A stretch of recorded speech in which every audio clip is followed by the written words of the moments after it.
স্বাগত সবাইকে। আজ আমরা আরো একটি কবিতা নিয়ে হাজির হয়েছি। ক্লাস 11 এর পাঠ্য বিদ্যাপতির লেখা ভাব সম্মিলন। প্রথমেই আমরা আসি কবি পরিচিতি। কবি বিদ্যাপতি সম্পর্কে কিছু জেনে নিই। বিদ্যাপতি ছিলেন মধ্যযুগের বিখ্যাত মৈথিলী ও সংস্কৃত কবি। তিনি 1400 থেকে 1500 শতাব্দীতে জীবনযাপন করেছেন।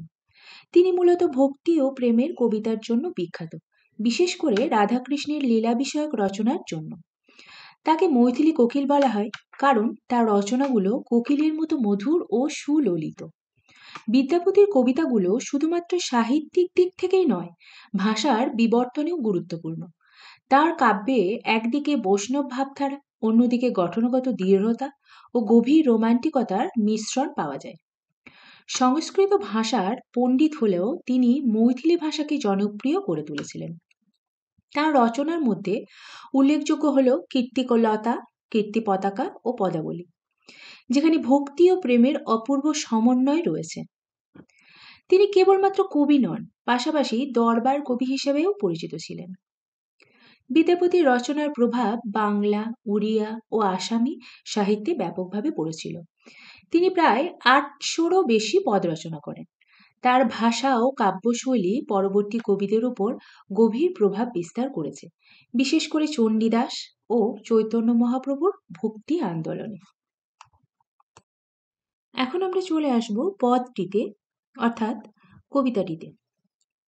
কি কহবরে সখী আনন্দ ওর, চিরদিনে মাধব মন্দিরে মোর, পাপ সুধাকর যত দুঃখ দিল, পিয়া মুখ দর্শনে তত সুখ ভেল। এখন ব্যাখ্যা। কি কহবরে সুখী আনন্দ ওর, চিরদিনে মাধব মন্দিরে মোর। এখানে একজন ভক্ত বা গোপিনী তার সখীদের উদ্দেশ্যে বলেছেন যে তার আনন্দের কোনো সীমা নেই। সে সারা জীবন ধরে মাধবের অর্থাৎ শ্রীকৃষ্ণের মন্দিরেই অবস্থান করতে চায়, যা তার চিরন্তন সুখের স্থান। দ্বিতীয় লাইনে বলা হয়েছে, ভক্ত বলেছেন যে জীবন যতই পাপ দুঃখ কষ্ট দিয়েছে, তার প্রেমাস্পদ অর্থাৎ শ্রীকৃষ্ণের মুখের এক ঝলক দর্শনেই তা কেটে গেছে। অর্থাৎ কৃষ্ণ দর্শনের আনন্দ এতই গভীর যে সকল দুঃখ নিমেষে দূরে সরে যায়। এই কবিতা অংশে ভক্তি, প্রেম ও ঈশ্বর প্রেমের মাধ্যমে সমস্ত দুঃখ থেকে মুক্তির এক গভীর অনুভূতি প্রকাশ পেয়েছে।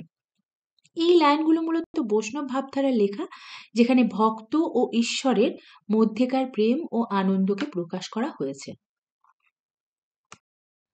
পরের লাইনে আছে, আচর ভরিয়া যদি মহানিধি পায়, তব হাম পিয়া দূর দেশে না পাঠায়। প্রথম দু লাইনের ব্যাখ্যা দেখে নেব।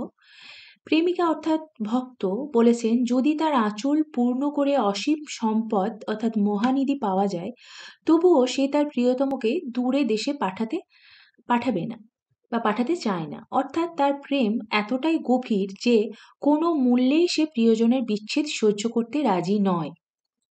ব্যাখ্যা। এই লাইনগুলো বিখ্যাত মৈথিলী কবি বিদ্যাপতির রচনার অংশ, যা মূলত প্রেম ও বিরহের অনুভূতিকে গভীরভাবে ফুটিয়ে তোলে। এখানে একজন প্রেমিকা তার প্রিয়তমকে দূরে পাঠানোর বিরোধিতা করেছেন এবং ভালোবাসার গভীরভাবে প্রকাশ করেছেন। অর্থাৎ ভক্ত ও ভগবানের সম্পর্ক, যেখানে ভক্ত ভগবানকে দূরে সরাতে চাইছেন না। পদটির শেষ 4টে লাইন, শীতের অরুণি পিয়া গিরিশার বা, বরিশার ছত্র পিয়া দরিয়ার না, ভনয়ে বিদ্যাপতি শুনো বরনারী, সুজনক দুঃখ দিবস 2-4।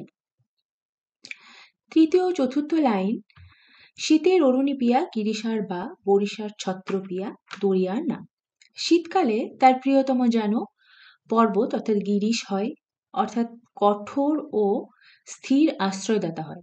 বর্ষাকালে যেন সে ছাতা বা রক্ষা কবচ হয়, যা প্রেমিকাকে বৃষ্টির মতো দুঃখ যন্ত্রণার হাত থেকে রক্ষা করবে। এখানে প্রেমিকের সর্বদা পাশে থাকার আকাঙ্ক্ষা ফুটে উঠেছে। শেষ লাইনে, ভনয়ে বিদ্যাপতি শুনো বরনারী, সুজনক দুঃখ দিবস 2-4। বিদ্যাপতি বলেছেন, হে উচ্চ বংশীয় নারী শোনো, সৎ প্রাণ মানুষের জীবনে কেবল 2-4 দিনই দুঃখ থাকে। অর্থাৎ সৎ ও প্রেমময় সম্পর্কের মধ্যে সাময়িক কষ্ট আসলেও তা দীর্ঘস্থায়ী হয় না। এখন কবিতাটির সারসংক্ষেপ আমরা দেখে নেব। বৈষ্ণব পদাবলী সাহিত্যে রাধাকৃষ্ণ লীলার কয়েকটি পর্যায় আছে।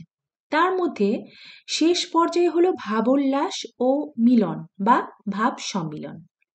এটি একটি গুরুত্বপূর্ণ পর্যায়। ভাবোল্লাস বা ভাব সম্মিলন হলো একটি নিরবচ্ছিন্ন মিলনের স্তর। এই স্তরে রাধিকার মনে এক আনন্দানুভূতির জন্ম হয়। সেখানে বিচ্ছেদের কোনো আশঙ্কা নেই, বলা যায় দেবতার প্রতি ভক্তের এক নিঃশর্ত আত্মনিবেদন, অর্থাৎ আত্মার সাথে পরমাত্মার মিলন। এই কবিতায় প্রেম, ভক্তি ও সান্নিধ্যের আকাঙ্ক্ষা প্রকাশ পেয়েছে। ভক্ত বা প্রেমিকা তার প্রিয়জনকে কখনোই হারাতে চান না, কারণ তাদের উপস্থিতি সকল দুঃখ দূর করতে সক্ষম।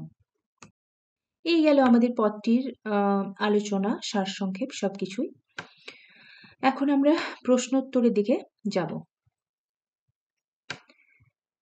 ভাব সম্মিলন কবিতার একটি সম্ভাব্য 5 নম্বরের প্রশ্ন ও তার উত্তর দেওয়া হলো।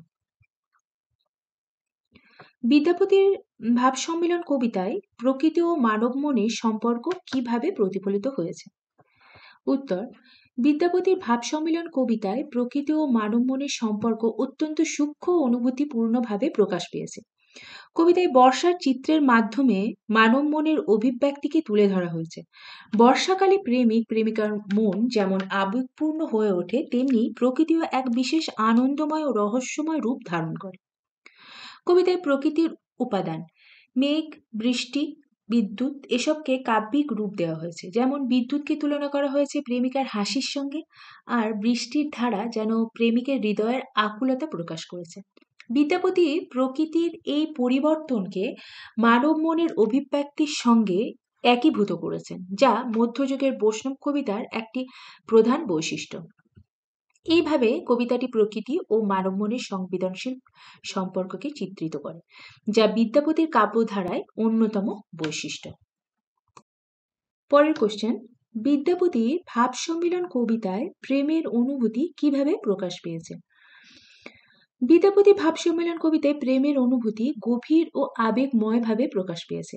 এই কবিতায় বর্ষাকালের বর্ণনার মাধ্যমে প্রেমিক প্রেমিকার মনের অবস্থাকে ফুটিয়ে তোলা হয়েছে।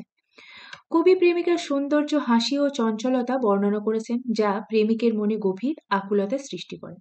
বিদ্যুৎ চমকানোর সঙ্গে প্রেমিকের হাসি তুলনা করা হয়েছে, যা তার চপলতা ও আকর্ষণীয় রূপকে প্রকাশ করে। আবার বিরহী প্রেমিকের দুঃখ বেদনা প্রকাশ পেয়েছে নীরব বৃষ্টিধারা ও প্রকৃতির বিষণ্ণতার মধ্যে।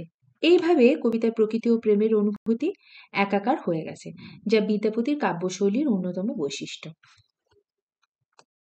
প্রশ্ন নাম্বার 1 আর 2 এর উত্তর কিন্তু প্রায় একই রকমের। এখন 3 নাম্বার প্রশ্ন: বিদ্যাপতির ভাব সম্মিলন কবিতার শৈলী বৈশিষ্ট্য আলোচনা করো। বিদ্যাপতির ভাব সম্মিলন কবিতার শৈলী বৈশিষ্ট্য অত্যন্ত চিত্রময় ও সঙ্গীতময়। তার কবিতায় মধ্যযুগীয় বৈষ্ণব সাহিত্যধারার বৈশিষ্ট্য স্পষ্টভাবে প্রতিফলিত হয়েছে। কবিতার প্রধান শৈলী বৈশিষ্ট্যগুলি হল: 1. প্রকৃতির চিত্রময় বর্ণনা। কবিতায় বর্ষাকালের অপূর্ব চিত্র আঁকা হয়েছে, যা প্রকৃতির সৌন্দর্যকে জীবন্ত করে তুলেছে। 2. উপমা ও রূপকের ব্যবহার। বিদ্যুৎ চমকানো তুলনা প্রেমিকার হাসির সঙ্গে করা হয়েছে, যা কবিতার রস বাড়িয়েছে। 3. সঙ্গীতময়তা। বিদ্যাপতির কবিতায় ছন্দ ও অলঙ্কার শিল্পের অসাধারণ ব্যবহার রয়েছে, যা পাঠকের মনে আবেগ সৃষ্টি করে।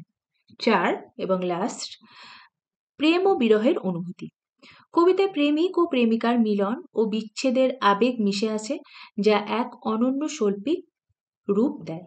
এইভাবে বিদ্যাপতির ভাব সম্মিলন কবিতার ভাষা ও শৈলী উজ্জ্বল ও হৃদয়গ্রাহী হয়ে উঠেছে। এখানে সম্পূর্ণটা কিন্তু কবিতার মূল বা সারসংক্ষেপ বা মূল বিষয় হলো এটাই যে ভক্ত ভগবানের কিন্তু মধ্যেকার সম্পর্ক। ভাব সম্মিলন কবিতাটি আমাদের এখানেই শেষ হলো। অসুবিধা হলে অবশ্যই কমেন্ট করবে। পরের দিন আবার আমরা একটা নতুন বিষয় নিয়ে হাজির হব। সঙ্গে থাকার জন্য ধন্যবাদ।